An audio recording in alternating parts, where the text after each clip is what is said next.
Welcome to episode 2 of Pass the Cheese. With me is Rebekah, a friend of mine. This is Pass the Cheese, an average woman's guide to becoming a better human. I really appreciate Rebekah's time and energy and words that she has to say and share with us today. So welcome. Thanks. Hi. Hi.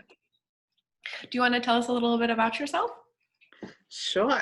A little bit about myself. I know Jacky from high school. I'm from the Bay Area, still live here currently. I work for a nonprofit organization that has Jewish youth that does social justice, activism, and community organizing. And I watch a lot of Netflix. That is pretty much sums up me as a person. That rounds you out. You also send me a lot of, I'm trying not to advertise for things that don't pay me for. No, it's fine. But I was gonna, whenever I like talk about companies, I'll try and like switch letters around. So like Facebook is one of them. And so I was thinking of this morning because I knew that we were talking, but I was on Schmickschmack and I was how was the best way? You can't switch those letters around because it's the same. But Rebekah sends me a lot of those. So that's another way that we have been communicating during this pandemic. It's been nice. My cat just jumped up on the couch and I didn't know she was going to start scratching at things. And so I just had to be careful. Like, I don't want to run off like, hey, stop that. We're all in this pandemic together. As we said, we're in the United States. This is going to go on probably a lot longer than other countries. So my intention for this project is for people to feel a little bit less alone. The idea started from something, and Rebekah was somebody who helped me kind of change and mold it as it went on. It'll probably evolve however it needs to. I'm not really not totally solidified on anything. We're all just trying to make it through together, and maybe have a couple of other better habits that we can do, whether it be socially, whether it be personally, whether it be globally. We're just doing our best. So I appreciate you sitting down and having this conversation with me. Yeah. Anything, so I talked about before, we do have 2 segments. So I can do Pass the Cheese right now. And then maybe if you want to go into wine about it, if you're interested, but we also don't have to. But one thing that I have always admired about you, and I shouldn't say always because it's specific to like you becoming a professional, which in high school, neither of us were very professional. Sometimes I look back at who I was in high school and, I'm glad it's over, to say the least. We made mistakes. We said we did things that were probably not the greatest or the healthiest or the best for society. So I'm like super impressed with Gen Z and how they're growing up and how knowledgeable they are and cognizant of everything. So good job, youth. Keep it up. But with you, something I've noticed in your professional life, you are so willing and so it just isn't a burden for you to make connections for people, So a couple weeks ago, you talked about how a friend of yours had moved to Minnesota, which is where I live. And you were like, oh, let me exchange the information. And, here you are. And so it was it's really nice because a lot of people, I think, really play a lot of things close to the chest where they're like, oh, well, if I give this to somebody, I'm not going to have it for myself. And so thank you for doing that. That's very appreciated. Thank you. Yeah. And I've seen you do that in others. This is, just a personal situation that I can think of at this moment, but I've seen you do it in other ways. And so keep it up. Thanks. Yeah. No, well, I will say to that, I think something about, making those connections, I think I've met, some of, my favorite people through, other people. And so it's just, I want to, keep doing that and, help people connect. I think, because I think especially, right now, we're all feeling disconnected. And so it's, if there's something that you can do to kind of remedy that for yourself or for someone else, like that's, I think, so important, and good for the soul. Yeah, I have only listened to the first episode of Michelle Obama's podcast, Becoming, or no, that's her book. I can't remember what her podcast is off the top of my head. I can't remember what it's called. Anyway, Michelle Obama's podcast. She talks with Barack, which is like, it was very soothing and very healing to my soul. But she has this really incredible, she talks about growing up in Chicago, and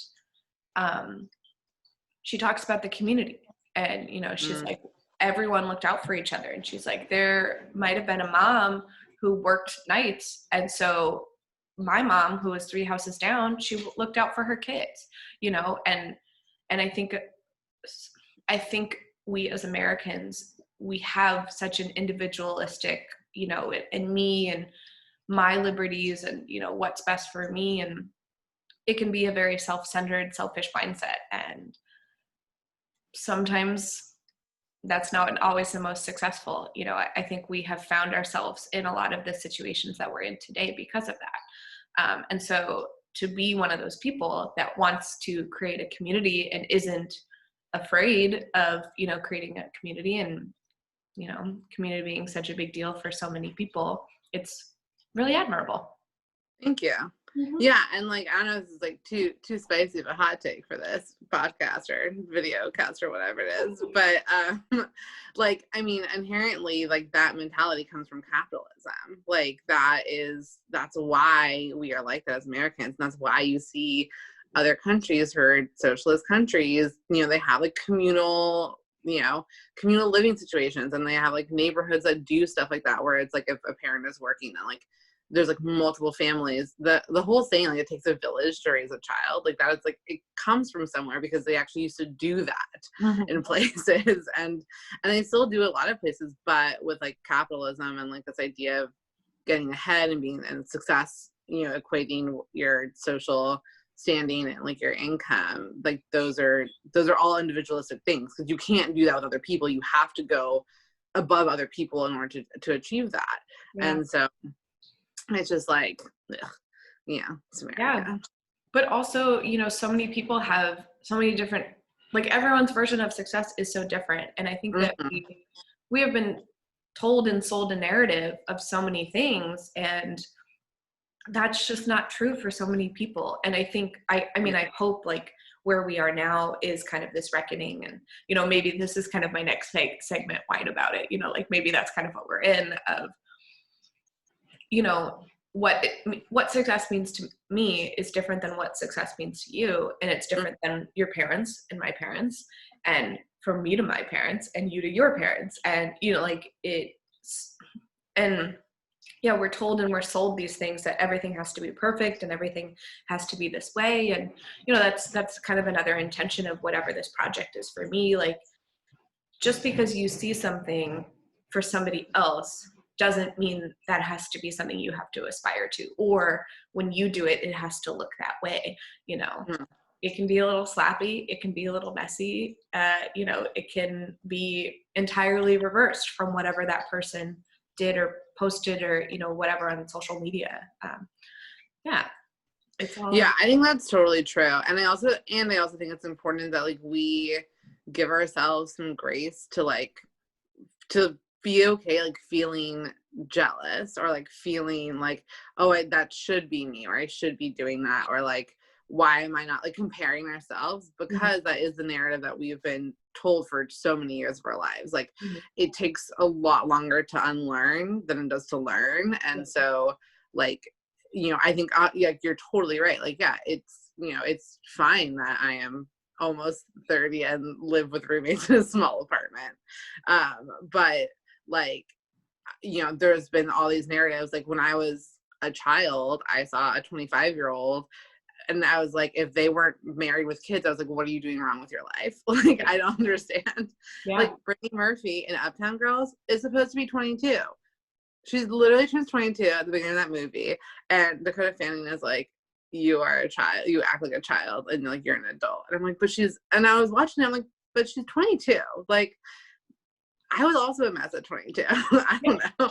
So, I mean, so yeah. like, I'm 30 and I still have childlike tendencies. Like, there are things that I do or enjoy that are considered childish. And, you know, as long as you're doing it in, like, you know, a healthy way, like, I don't see that that's a big deal. Like, I'm, you know, currently looking for things to do to spend my time during this pandemic that isn't just watching TV all the time, you know? And yes, I love reading, and yes, you know, like, I buy paints from, you know, certain discount stores, you know, like, but they're like, I'm not investing a lot, like, it's just, you know, dollars or whatever.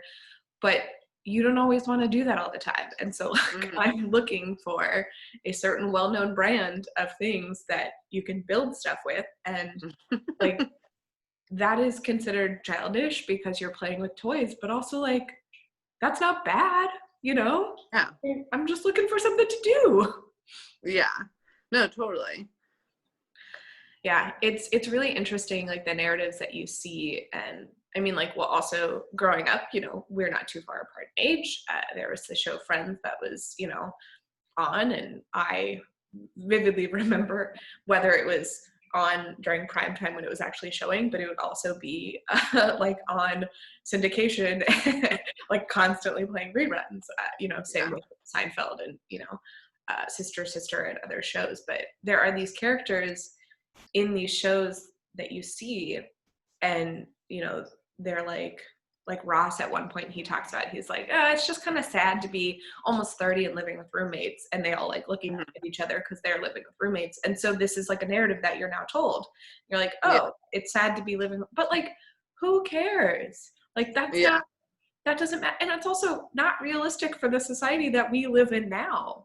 Yeah. Well, and I think that all stems from the fact that, like, it used to be that if you were almost 30, you would have a house, like, you would own a house, and you'd be like either married or you'd be by yourself, and like you still own property. And like, even back, like, you know, we joke about how impossible it is now compared to back when we were younger, but even at friends' times, like, it was still impossible for them to, like, you know, those fake characters to like buy a house at almost 30, where they were. And so, like, I think that's part of that narrative too, or like, we're told all of these things because they were based on like a fixed income in like a fixed price of our society at a certain point, and that has stayed the same. But like, everything else is like, everything has changed, but like the expectation has stayed the same, which like doesn't make any sense. Like, you know, if everything in our society has changed, then like the expectation should also be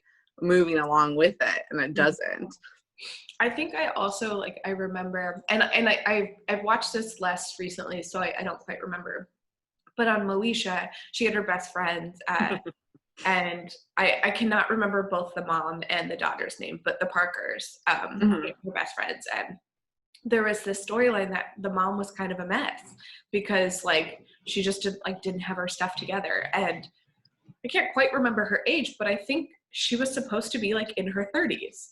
And like, as somebody who's 30 now, and I like look at her and I'm like, she was holding it together. She had a child. She raised her. Like, what do you, like, are you kidding? And just because she didn't have like a stereotypical, maybe like 9-to-5 job, like she's like thought of as like a mess. And maybe like, maybe I'm remembering like some things and, you know, putting my own personal narrative on it. But like, yeah, like, it's just, you look back at this thing, you know, that you watched when you were younger, and you're like, this is how life is. And then you live life, and you look back on it, and you're like, everything I know is a lie. Watching, like, there's nothing more jarring to me than like watching old shows, or even like like current reality TV, and like seeing how old people are, like how old the characters are supposed to be. And I'm just like, wow, I am living in a vastly different world than these people are. Yeah. And, you know, that's not to say that what they're doing is good or bad or anything in between or whatever, but yeah, it is, you know, it just kind of goes to show that representation matters, and we need to see things that look different because they expose you to new ideas and, Mm-hmm. new ways to look at things. And, like I was talking with you about this project, and you pointed out to me one of my original intentions was exactly the opposite of what I wanted to do, but the way that I was like thinking about it. And that is so helpful because one person, you just have your line of thinking. And then when you talk to somebody else, like they're like, oh, like I actually, you're looking here, but I actually see it from over here. And yeah, I mean, if we can all just talk to each other and not be afraid of each other, that's great. Mm-hmm. Which I know that there's a lot of fear going on right now, and a lot of people are really angry, and a lot of people are really scared, and expressions of those emotions look very different for a lot of people. And, Yeah. it's hard. Yeah. Everything's weird these days. I mean, at least the sky is normal color today. Yeah, I mean we got to take our small wins, right? Yeah. I know, I saw the sun for the first time, like I think it was yesterday or 2 days ago. I was like, okay, that's a positive. Congratulations. That's great for you living in California, because right now, everything is kind of on fire there. For me living in Minnesota, winter is quickly approaching. So there's like a very different set of emotions that's going on for me. Yeah. So, yeah. Well, I mean, it is wild. Like I don't think I can ever live somewhere with winter because I have seasonal affective disorder, as most people do. but Yeah. like, I was joking with someone the other day that like, oh, I'm like, my winter depression is going to set in earlier because of the sky. Like, because the whole point of me not living in Seattle or the Pacific Northwest in general is like, I can't handle the gray. Like the gray it's too much. Mm-hmm. And the sky has been gray since Wednesday, Mm-hmm. which Wednesday was orange. So like the gray is the gray is a win, but still not the best. It's a nice visual change, but not emotional change. Exactly. Yeah. I remember when I first moved out to Minnesota, I was putting on sunscreen in December, and my partner at the time looks at me and was like, why are you putting sunscreen on? It's December. And I was like, well, in California, we have to wear it every day. Like, what do you mean? But it was one of those. I also think that's weird. I cannot relate to that, but I appreciate. Well, I used to work with kids, and we used to go outside with them all the time. And so, trying to protect your skin here. Yeah. I mean, honestly, I should wear sunscreen more. So I shouldn't be making fun of you for it. You can, whatever. I'm cool with it. I mean, look, what is ridiculous to some is not ridiculous to others. But it also did make me realize, like, yeah, maybe there's a couple months out of the year I don't need to be quite as aggressive with my skincare routine. Although, like, isn't it true that if it's sunny still, you can still get sunburn? Like, because like I know going to like the snow, like going to Tahoe, that was like always a thing where it's like, make sure you put sunscreen on your face because you'll get sunburned because the snow reflects the sun. Yeah. I mean, they actually, I think health experts recommend wearing sunscreen no matter where you live, no matter the season, every single day. So look, it's one of those things, whether or not it'll help, I don't know, but I know it's not going to hurt you. So here we go. Yeah. Okay. Well, I do know that we are about 20 minutes. We can definitely continue this conversation, but I don't want to take too much of your time. I don't want this to be overwhelming for anyone at this time, but if you want to wrap it up, we can definitely do that. You can talk about any social media or any projects or what's the word I'm looking for? Causes that you would like to bring awareness to. I'm trying to put in, like with all of my videos, like things that people can click for action immediately, so they don't have to go searching. They know they're going to the right place. So you can talk about it here. You can send it to me, whatever is easiest for you. I mean, obviously, vote. Everyone vote. Please vote. Sure. Please do that. And also, like, more than that, like, helping people. There's if you want to do protect the vote, I think is what it's called. There's a ton of organizations, but this one in particular goes to like signing people up to be poll workers on election day, or you yourself being a poll worker, or monitoring the different like voting sites, monitoring online activity, just like there's so much chance in this election in terms of like how much voter suppression there's actually going to be. And so there's like a lot of people who are working really hard to make sure like that doesn't happen. And so there's like ways to plug in and volunteer for those things in person if you feel safe, you know, online if you would rather do it that way. That's like the only, you know, I think like, I know I said vote and I still mean it. And I also know that like, that's not like, just because we vote, like, who knows, you know, it may not mean anything. So There are no rules anymore. yeah, so I'm trying to like just also like find other ways to control my anxiety around it, and I feel like volunteering to like do that stuff and work on voter suppression, like helping voter suppression, is like a way to do that. Well, yeah, and that's a great point, and that's really nice that you're willing to share that information, because I know there are so many times where you read or you see or you intake and it feels so much, and you don't know where to start. And so Yeah. anything that you can pass along is appreciated, to me at least. Whether or not anyone else gets anything out of it, you know, I appreciate it. Yeah, and I always just say like I 100% think that's true. Like I've stopped like looking at the news, and like I don't intake anything anymore, because also like my job is now also working on electoral work and like doing a lot of this stuff all the time. And so for me, it's overwhelming if I have like too many things happening in my brain. And so I'm like, okay, cool. I have the fires and I have election work, and that's like what I'm focusing on right now. Yeah. And so like, I think, you know, picking and choosing what you're like, you're constantly intaking, it doesn't mean like being ignorant and like, you know, shutting everything out totally, but it just means that like, what is your constant intake looking like? You know, it's not healthy to constantly intake a lot of really bad shit, and right now there's a lot of really bad shit. Yeah, So. it's a very healthy boundary, you know. And also I want to remind people that what you can handle is what you can handle. Don't let anyone make you feel anything less or bad or guilty. Yeah. If there is something that you cannot, you know, take on, because we are living in the most high stress, high anxiety situation as it is, with a global pandemic. And then everything extra, like we shouldn't even have to deal with a global pandemic, because back in February, this was known. And everything extra that has happened is way more than one person should ever have to deal with. And so the fact that we have 1,000 of these things going on, you know, that's okay if you can't quite, you know, figure out everything else. Do you have social media for yourself that you want people to know about? Not that you have to plug it, but you know. No. I keep my social media private.